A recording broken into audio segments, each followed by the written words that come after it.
mansanas ni Bea. Si Bea ay may mansanas. Mansanas na kulay pula. Hawak niya ito ng mahigpit. May kantab at bilog ito. Gutom na gutom si Bea. Gusto na niyang kumain. Ang bango ng mansanas. Handa na siyang kagatin.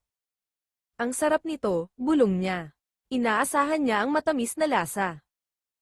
Tumingin siya sa paligid ng bahay. May nakita siyang nakaupo. Nakita niya si Lola Elvira. Nakaupo si Lola Cecilia.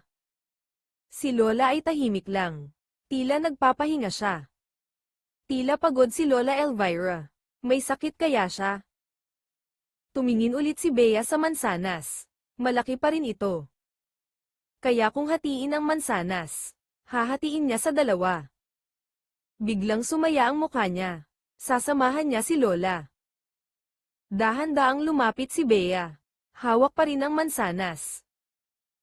Lola, gusto mo po ba? Tanong niya. Inialok niya ang mansanas. Nagulat si Lola Elvira. Napangiti siya kay Bea. Sige, hatiin natin, sabi ni Lola. Nagpasalamat siya kay Bea.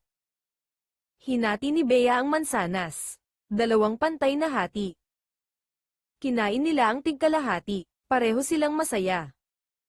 Masarap pala ang mansanas, lalo na kapag may kasalo. Ang pagiging bukas palad ay nagdudulot ng ligaya. Mas maganda ang buhay kung naghahati.